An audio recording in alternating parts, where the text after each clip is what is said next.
topics and opinions expressed in the following show are solely those of the hosts and their guests and not those of W4CY Radio, its employees, or affiliates.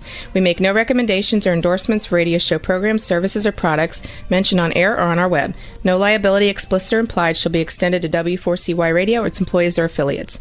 Any questions or comments should be directed to those show hosts. Thank you for choosing W4CY Radio. Welcome to the Ask the Expert show on W4CY Radio and Talk4 TV, where we bring you educational information from top local experts in the fields of legal, health, financial, and home improvement. Now sit back and listen to experts in family law, association law, hearing loss, business brokers, home care, along with many other topics. Now here are your hosts, Steve-O and Sophia. Hey, good afternoon, South Florida. Welcome to another Ask the Expert show. Hey, this is our 16th year with Ask the Experts, and our expert today, this is the first Thursday of the month, our expert today has been with us for 12 years. Unbelievable. People love this show. Robert Kay, one of the principals in the firm, cannot be with us today, and he put in probably the best designated hitter ever. Let me welcome to the show. We've done shows together, board certified attorney Andrew Black. Good afternoon, Andrew. Steve, thank you so much. I definitely have large shoes to fill. But I'm excited. Yeah, you're sucking up, Andrew. Yeah, no, you're thank you. Sucking up. Andrew, tell people about K. Bender Rimbaum. Absolutely. We are a full service community association law firm. So what that means is our primary client base are condominiums, HOAs, co-ops, all throughout South Florida. And we're on the association side of things. So any legal matter that a board may face, whether it's enforcing its rules, whether it's, collecting the assessments from the owners, reviewing proposed agreements, any general corporate matter, we're certainly well versed in that and can certainly help out all of those boards. You know, I'm going to give you kudos because it is an incredible accomplishment. You are board certified. Tell people what that means. Well, yeah, no, that's very nice of you to say. The Florida bar, they have pretty strict rules. You know, they don't want attorneys running around town saying we're the best at this, right? So they create a board certification, which is a very intensive exam process. It's also based on your practical work in that particular field. So in the area of community association law, I am board certified in that. Our firm has lots of other board certified attorneys as well, not only in community law, but also construction law, because oftentimes when you're dealing with high-rise condos, there's construction related problems there. And we also have a board certified construction attorney here as well. So all that means is we focus on this. We know our stuff. And I can call you an expert. I love that. Absolutely. Absolutely. Hey, we had a pretty cool question, and I've never ever had this asked before. Okay. A listener wanted to know if it's a gated community, HOA or condo, does that mean it's an association? Interesting question. What I can answer is whether there's a gate or not is not a determining factor on that. Usually, if there's a gate, that means that someone owns that common area property, right? And usually there's an association involved with that if it's a multi-family home. But the way you are able to know whether it's a homeowner association or a condominium is the original developer who owned that land. They created what type of structure he or she wanted way back when. So you need to review if there's any recorded restrictions against that land, ultimately to know whether it would be a condominium association or a homeowners association. I'm going to go to our chat line because I Sure. recognize one of the writers. It says, on my HOA website, does it need to be password protected to get to the bylaws and the covenants, or is that public information? We only have 135 homes. Got it. Great question. Those governing docs, the deck, the articles, the bylaws, those are actually public records. They're recorded in whatever county your community is. So that's not something that's private information. Certainly, if there's other community information, financial reports, emails for owners, those types of things, that should be under the password protected area of that website. But the governing documents themselves, I don't really have a problem with those being publicly available because they're recorded in whatever county you're in. Next on our chat line, if a board votes on a monetary item, does that item and vote need to be on the agenda? That's the famous question. You're asking the attorney. I'm here. I'm the specialist, Steve, right? So my answer will be yes, it should be on the agenda. The board shouldn't take formal action at a board meeting, such as approving a vendor, approving a contract without the notice and agenda clearly stating what they'll be doing that night. That way owners know I'm showing up to this board meeting. This is what I can expect them to vote on. And then the minutes of that meeting, that's the formal record of what happened, right? And the minutes are kept. So you can look back at the board meeting in 2023 in October. What did the board do then? And those minutes reflect what the board formally, approved. So in my view, that should be on the notice and the agenda. Okay. And we always accept your emails and texts, which we get about 30 to 50 a month. Wow. Per market.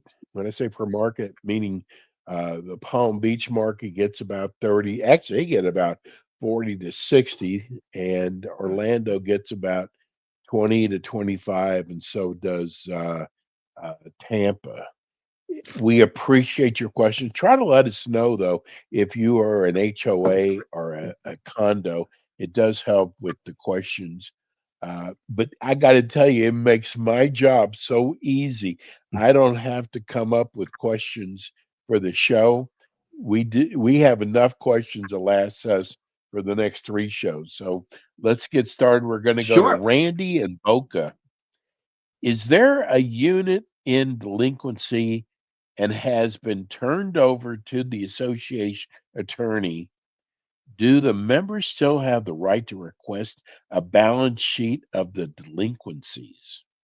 Got it. That's a great question. And I think what Randy's aiming at is, as an owner, do I have the right to see who's paid or who has not paid, right? Because Right. as an owner, paying your assessments on time, that is a very important factor, and that those funds obviously allow the association to pay for what its operating expenses are. Those account ledgers for the individual owners, those are part of the official records that owners absolutely have the right to inspect and request and C. So there's a common misconception out there, I think, because we get variations of this question quite often. But those account ledgers showing the payment history of owners, those are absolutely part of the official records that owners have the ability to see. Even if they've been turned over to the attorney, those account ledgers are still accessible. Okay, we're going to go to Shelley on our chat line. Regarding the new law and board education, please confirm first year condo and HOA requirements. Then, how many hours each subsequent year of CEUs for condos and then HOAs?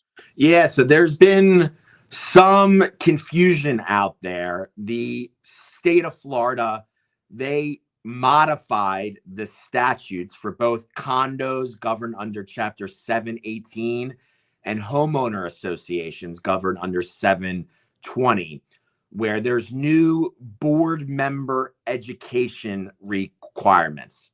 And the goal is, of course, the more informed board members are, the better they'll be able to serve. For condos, new board members have to take a 4-hour board member certification course. That's a one-time 4-hour course for new members of your condo board. Those condo board members must also take on an annual basis 1 hour of continuing legal education. And the goal behind that 1 hour is the laws change each year, right? Lots of boards know there was a new House Bill 913 that was adopted effective July 1st. So condo board members, they have a 4-year for new board members plus a 1 year thereafter. For HOA board members, it's similar, but new HOA board members also must take a new board member certification course. And they also have a 4-hour annual requirement as well. So the goal is to encourage education. If board members don't timely do that, you're temporarily off of the board until you fulfill those education requirements. But you're put back on once you do. So they're not really looking to be punitive and really punish board members, but they're trying to put some, somewhat pressure on those board members to make sure they take their courses. Okay, let's go to our chat line again. What is a reasonable time frame to post minutes of a meeting? Great question. The statute doesn't actually state a specific time frame. So there's no law that says the minutes must be, approved and posted within 10 days. It does not say that. What happens usually is the minutes of a board meeting, they get formally approved at the next board meeting. And usually there's an agenda item that relates to that. Certainly, if you have minutes that have not been formally approved, they should, you could label them unapproved. And I think the board should be able to post those. Reasonable is a subjective word, but certainly I think you want to do it within that month. I think is certainly a timely way, if not a shorter time frame. Well, we're getting a lot of Shelleys in today. Here's Shelley in Palm Beach. She is a condo association. She wants to know, we do not have Zoom or audio option.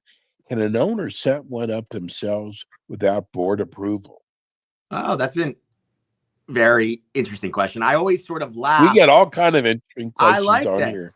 So before 2020, I would say the vast majority of people didn't really even know what Zoom was, right? I mean, it's like an unbelievable thing now. And obviously, during those COVID years when boards weren't meeting physically in person, Zoom became the thing. And lots of boards realized how much easier and there's more flexibility there. So they just continued offering Zoom as an option. The main thing from a legal perspective is boards are not required to make Zoom as an option. So if the boards don't, and the question is, can I as an owner record the meeting? The answer is yes. There's language in the Florida statutes and the Florida admin code that expressly provides owners the ability to record. It's subject to reasonable rules of your board, but those rules cannot prohibit the recording to, happen. The rules could, for example, make an owner submit written notice to the board a certain amount of time in advance, letting the board know that you intend to record it. But there's no reasonable expectation of privacy at an open condo or HOA board meeting. So a board member could not say, I don't authorize you to record this. That wouldn't be proper because the law does allow owners to record. This is from Craig in Delray. Love your show. I live in a condo. Can the lawyer send an owner a cease and desist for requesting documents pertaining to a loan, a write-off that is related to past maintenance fees? Got it. So the question is, can an attorney send a, adversarial cease and desist letter? The attorney can, but under that question, it's not suggested. If an owner is simply exercising his or her rights that the statute provides that owner, and those rights include the ability to request to have access to the official records, and a loan certainly would qualify as that, it would not be proper for the association to be essentially using its common funds, the engaged association counsel, to send that type of adversarial letter to an owner simply for the owner exercising his or her rights. And I want to point out, especially in a condominium setting, there was recent changes to Chapter 718 of the Florida statutes that prohibits an association from using common expense funds to have their attorney file formal legal action against an owner simply for an owner exercising his or her rights. So certainly that's something that if you're on a board, I would be cautious, and certainly your attorney should know that would not be a proper action. Here's some, I don't know if this is a question, Ron. It says 718 requires more than one bid, and they have an exclusive service clause in the contract. Interesting. Yeah. So I'm speculating a bit, but yeah. So if in a condominium setting, if the cost of the contract is more than 5% of what your total annual budget is for that year, you're required to get competitive bids. Competitive just means more than one. Lots of boards get 3. That's common practice. So you can see if one's too high or one's too low. There's some exceptions in the statute where you don't need competitive bids. Those include contracts with your licensed manager, your accountant, your attorney. So I don't know if that particular contract is one of those exceptions. If it's not, and the cost exceeds that 5% threshold, the board should be receiving competitive bids. So, obviously, I would need to see the exact language of the contract when you're talking about some sort of exclusive service rights. That might be just for the length of the term of whatever that service contract is for. Well, some good news. People are writing on the chat line like crazy. So great That's job. great. Uh, Here's an HOA question. How can you tell if your reserves are statutory or non-statutory? Docs say nothing. How to tell if members voted? That's a great question. So HOAs governed under 720, their obligation to have reserve funds is a lot different than condominiums governed under 718. HOAs governed under 720, the statute was recently changed that you only have what's termed statutory reserves is if, and certainly here where the documents are silent, only if the membership approved creating statutory reserves. That vote should be in whatever official records of your HOA. So if you're an owner, or quite frankly, if you're on the board trying to figure that out, you should be reviewing the official records to see if that official vote was ever done. If it was not, you likely don't have statutory reserves. You might call it reserve funds. Our suggestion is to avoid using that term because I think it creates confusion. And it's best to really identify those funds as simply a contingency account, basically a rainy day fund. So you don't give owners the misconception that those are statutory reserve funds that are restricted for just that reserve item. Okay, so now a little behind the scenes. This is a live show. I don't know. You're in Pompano right now? Is that I'm right? in the main office, Pompano Beach, sitting at my desk. You can see my files behind my shoulders. They're just calling my name that I gotta take. Well, I'm Oh, in yeah. I'm in Palm Beach, Okay. and we are getting ready to get a major storm. So if we get knocked off the air, which you'll know, go ahead with the questions that we have there. But let's Okay. just keep our fingers crossed. We're good. Well, let's go to a break, and we come back. You got a lot of classes coming up. Absolutely. Sounds good. We'll be right back.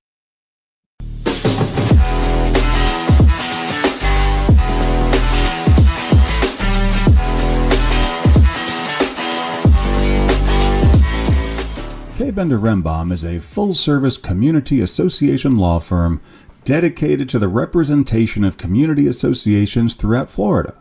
On kbrlegal.com, you can learn more about their offices in Pompano Beach, Palm Beach Gardens, Orlando, Tampa, as well as throughout Miami-Dade by appointment. Several K. Bender Rembaum attorneys are board-certified specialists in condominium and plan development law and assist clients with all matters of community association legal issues while keeping them up to date on new developments that affect their associations. K. Bender Rembaum is also a well-known provider of free legal education for managers and board members. Contact K. Bender Rembaum today by calling 800-974-0680. That's 800-974-0680 to reach any of their locations.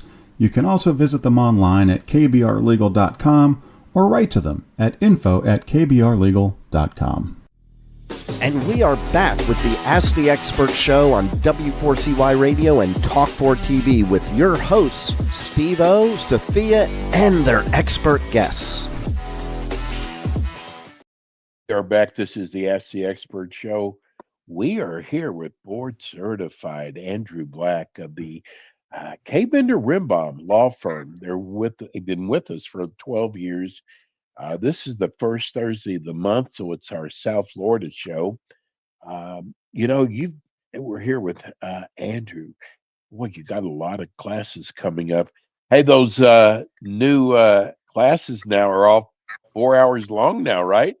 The condominium board certification is. So that's certainly one. We usually have two instructors, right, to split it up so people aren't forced to hear the same person. But yeah, we have lots of upcoming courses, all available on our website, kbrlegal.com. We have one on cyber security, which is great, about associations. You're dealing with owners' personal information. We had a question about an HOA website earlier. So some best practices. That cyber security class is September 10th at 12 p.m. We also have, I was mentioning earlier, for condominium board members, there's a 1-hour continuing legal education requirement. So we have a great condominium board member legal update next Thursday, September 11th at 11 a.m. The following week, the next Thursday, September the 18th, one of my favorite courses, I think it's just fascinating. It's navigating the fair housing laws, dealing with emotional support dogs and assistance animals, something that if you live in a condo or a HOA, undoubtedly you've had to deal with that. And that fair housing class is, again, September the 18th at 2 o'clock. And then the following week, we have a jam-packed month. September the 24th, we have an elections course. Florida loves its elections, right? And certainly in a HOA, co-op, condo, elections are very important. Certainly who's going to be on the board. And there's very, very detailed procedural requirements to ensure that your election is done the right way. And during this course, we'll go over that. That elections course is Wednesday, September 24th at 12 o'clock. And the two other courses for September, we have another condominium board member 1-hour continuing legal update course, Thursday, September 25th. That's at 3 o'clock. And the last one of the month, September 30th at 2 o'clock, we have a HOA board member certification course. So for those HOA board members governed under Chapter 720. So we encourage everyone. They're free, of course. You get to ask questions, learn about all of these wonderful topics. And again, more information is available on our site, kbrlegal.com. What's the main number people can reach your office at? Absolutely. We have a 1-800 number. It's 800-974-0680. That is our 1-800 number. And that's how you can reach any office. We have Pompano Beach is our main office. We have a Palm Beach Gardens office. We have a Tampa office. We have an Orlando office. So certainly we're spread out through the state of Florida. So any association out there, certainly we're well equipped to assist them. Okay, let's get back to our hot chat lines. Can a condo board remove a board member for jeopardizing the community hoarder, or does the board require a vote majority from all members of the community? Great question. And this probably is not a surprise to you or anyone out there, but board members don't always get along with each other, right? I mean, it would be wonderful if every board vote was a unanimous 100% in favor. But of course, that's a perfect world, and we don't live in a perfect world. And you deal with board members. Sometimes a board member goes rogue at times, right? And they do certain things that the other members of the board feel like aren't in the best interest of the entire community. So the question that we get asked a lot is, we're on the board. How do we remove this problematic member that's serving with us? And the answer is, it's not just a board vote. You actually do have to go out to the owners and get an owner vote for them to approve that removal. and that's called the recall process. And under the statute, you need a majority of all owners, which means 50% plus one of all owners need to vote in favor of that recall of whichever board member that is. And there are procedural requirements. So if a majority of the board is in favor of trying to accomplish this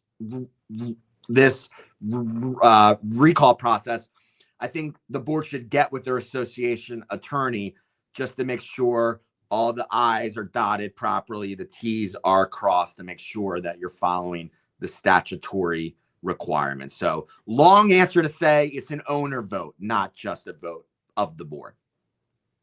Okay, continuing with the chat line. If a proxy for an HOA election says all owners must sign, but only one owner signs, is that a proper valid proxy? Good question. This is a little bit of a fact-specific type of deal because the governing documents for that community oftentimes has language dealing with if a home is owned by multiple owners, how is the home for that lot cast? Do they need a voting certificate on file, which basically means all owners sign a voting certificate saying all owners appoint one of the owners to be the official voting rep for that home. If your governing documents do not require a voting certificate for a home that's owned by multiple owners, and the proxy is signed by one of the owners, I would be inclined to accept it, even if the proxy may have some language saying all owners should sign. That instruction wouldn't match what the governing documents would say under my hypothetical. On the flip side, if you need a voting certificate on file, your governing documents require that, and the proxy is signed by someone who's not the designated voting rep, then I think there would be a basis to not accept that proxy. But again, that's a very fact-specific thing depending on what your governing documents say. Okay, let's go to Cindy. Does Florida Statute 718 contain any rules and regulations for the use of common areas, such as painting and or storage of items underneath the stairway? So the short answer is no. The statute doesn't get to that granular level about storage of certain items under a stairwell. What the statute states and what most governing documents state are that if you're in a condo, especially, the common elements are governed and controlled by the association. So usually the governing documents will have some language that restricts the ability of owners to store things under a common element stairwell. So yeah, I think that's usually the type of activity that could be regulated and restricted by a board. Okay, let's go to Matthew.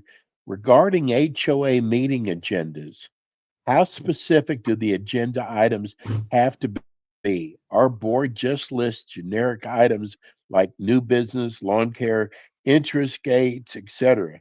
They don't mention any votes. Okay, well, the agenda doesn't need to mention specific votes. If it's a board meeting, that means the board will be addressing that agenda item. I agree that simply saying new business is not specific. It needs to be more specific than that. But if there's an agenda item that says lawn care agreement and you're dealing with a lawn care agreement, I think that would be just fine. I always advise boards, these types of issues are judged on a reasonableness standard. Yes, you could line up 10 people and you might get 5 that say this is reasonable and the other 5 that say something else, but it's usually judged on a reasonableness standard. So if you were an objective third party looking at that notice and agenda, would you have a sufficient idea of what items the board would be addressing? That should be your rule of thumb. Here's a follow-up. Do they have to let us know of any potential votes so we can plan ahead? The statute says specifically.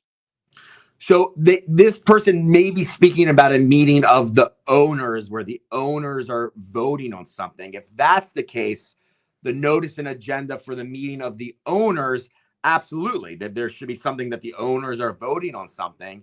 And quite often there's a proxy included with the notice that is sent out that outlines what the owners are specifically voting on.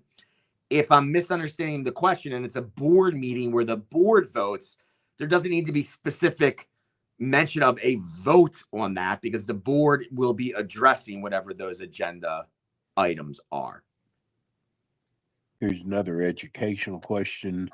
Another educational question is there, if there is a 5-year board member who had the option to read the documents and no class with the new law, do they now need to now take the new board member classes as well?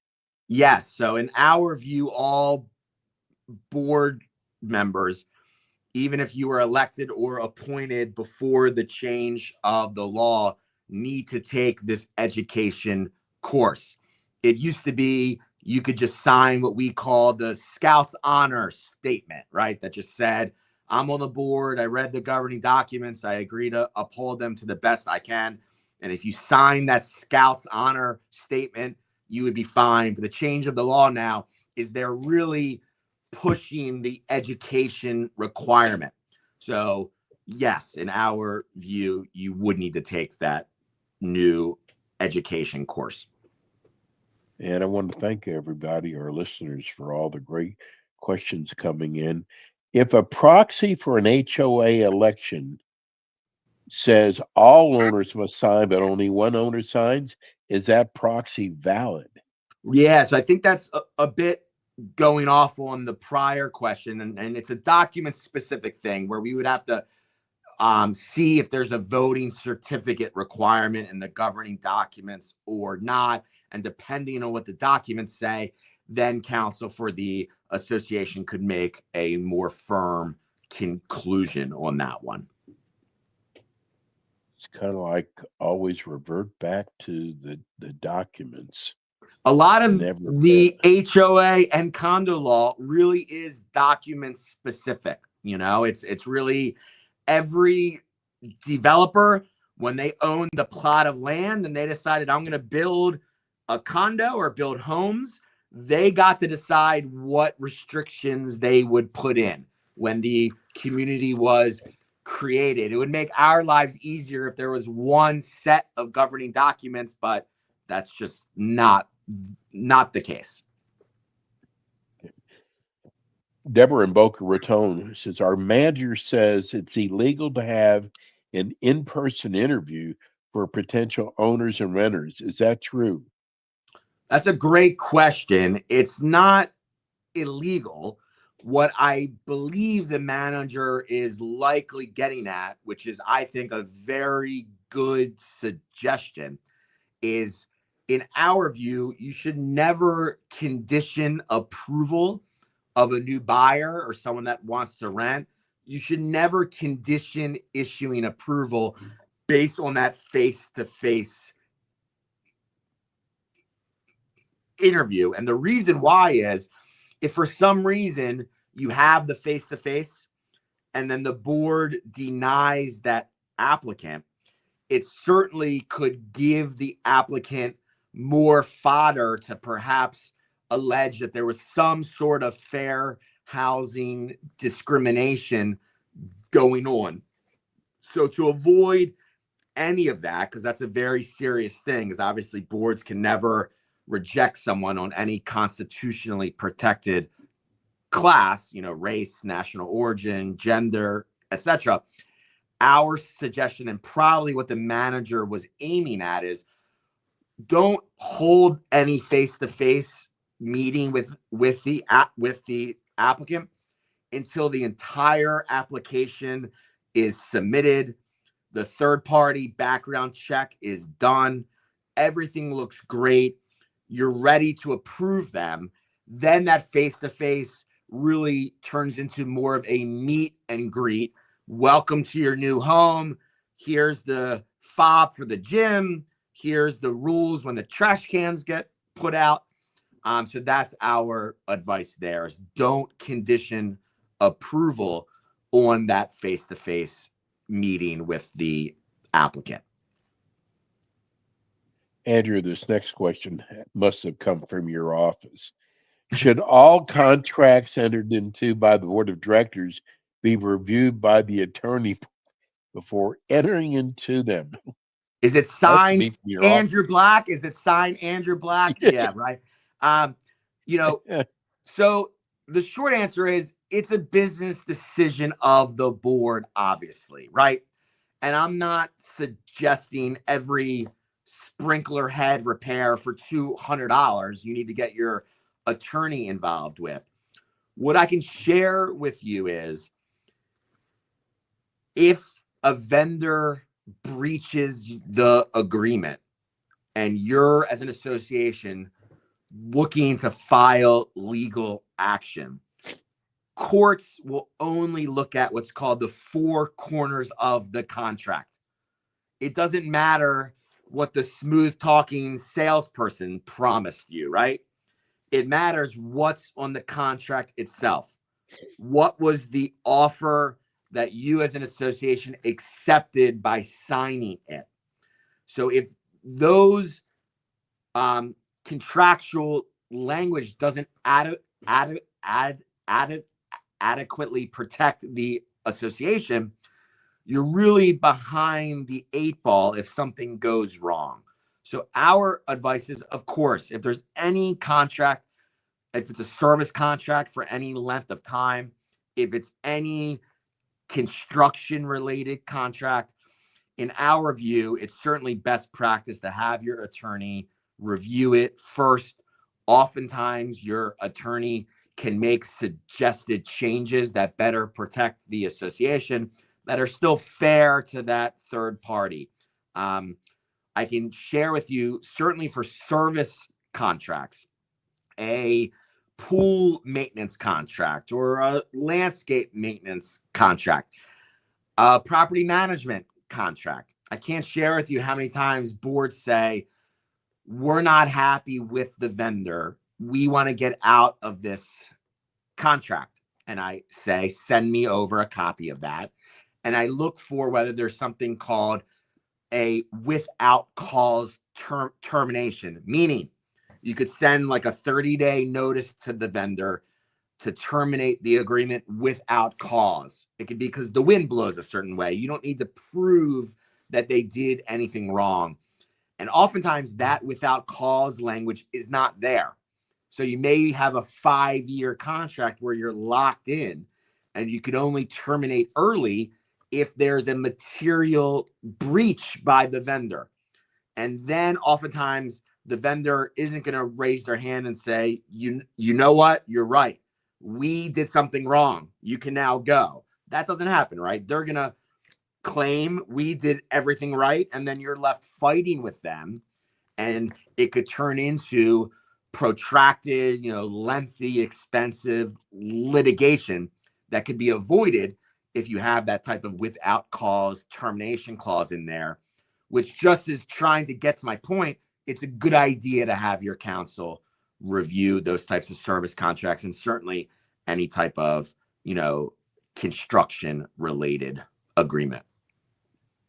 On an HOA, can a member get a copy of the unapproved minutes before they are voted on? And do they need to be on website before the meeting? Right. So that's a good question. I think we talked a little bit about that previously. My take is somewhat of a more conservative one, but if it's a written record related to the operation of the association, that's the language that both 718 governing condos and 720 governing HOA says. If there's a written record related to the operation of that association, that's part of the official records that owners can see. So if there's minutes that have been drafted, even though they're unapproved, to me, it's more likely than not that that's a written record related to the operation of the association, and owners should have the ability to have access to those. Those minutes can certainly be labeled unapproved in case there's any changes to be made in the future. I tell you, one of the things that we get from this show is we get a lot of questions about uh, not having enough members to run for the board. Here's one from Yeah. Greg and Davey. He said, if condo, if no one runs for the board, do you have to have an election? We have 121 units and we are lucky if 20 people show up. Yeah, it's not an uncommon fact pattern. And honestly, I can see why some people would be reluctant to serve. First of all, I always joke, the pay's not very good, right? It's $0. It's a volunteer Yes, right. job. And oftentimes it's a thankless job. Owners, if something doesn't go the way they think it should, they blame the board. And sometimes, not always, sometimes owners forget members of the board are owners as well. They pay assessments just like the owners do.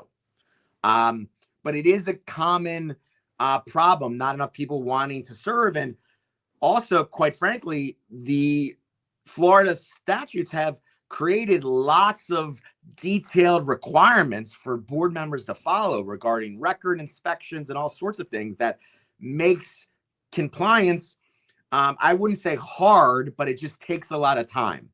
Having said that, you certainly want to make sure you can secure enough people to serve on your board, at least to have a quorum of the board to operate. Because if you don't, what I think one of the worst things that can happen is if you don't have a functioning board, is that any owner could file a request to have a court-appointed receiver to essentially serve as your board and do the job of what a volunteer board should do. That receiver has basically unilateral control to make choices that otherwise a board should make. And also a receiver gets paid. So the owners are now paying a third party to make unilateral choices for them when you really have the opportunity to have your owner volunteer board get seated.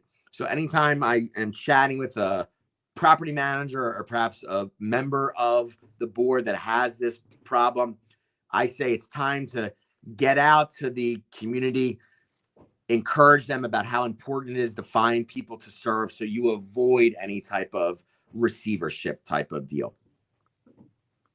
It's amazing, and we're coming to the end of the show.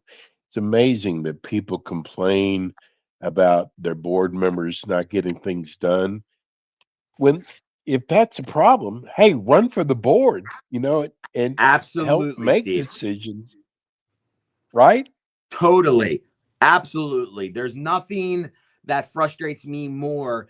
If you have a genuine good faith board that's trying to do the right thing, if you're an owner and you're not happy with the way things are going, Steve, you hit the nail right on the head. Throw your name in the hat to run for the board, or how about volunteer for maybe to help the board?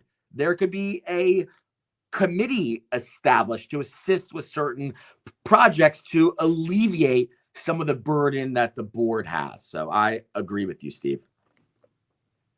Well, I got to tell you, this show always goes by so fast. What a great job you've done today, and I hope you're going to come back again. I love doing the show with you, and we were inundated by people in the chat line today, so that's great. always a good time. Tell people again how they can reach the office. Absolutely, Steve. I want to thank you so much. Again, our website is www.kbrlegal.com. Our 1-800 number, 800-974-0680. We have an email address, info@kbrlegal.com. kbenderlegal.com. You can just search us on any browser, K Bender Rembaum. You'll find all of those ways to contact us, and certainly look forward to hearing from you and hopefully possibly working together in the future as well. Yes. Great job. Have a wonderful week. And I'm so glad we had you on today. Thank you. That'll do it for us today. That's board certified attorney, Andrew Black, K. Bender Rimbaum. They're also with us the last Tuesday and the last Thursday of the month. So 3 times each month. First Thursday, second Tuesday, end of the month, and the end last Thursday. That'll do it for us today. Awesome. Thank God we got through this weather. Yeah, stay We'll safe. see you all next week. Thanks, Andrew. Thanks, Steve. Have a great night. You too, bud. Thanks for tuning in today to the Ask the Expert show on W4CY Radio and Talk4 TV. Tune in next week and every week to hear more from our experts on personal injury, insurance, air condition repairs, estate planning, Medicare, and many other topics in the areas of legal, health, financial, and home improvement. See you next week.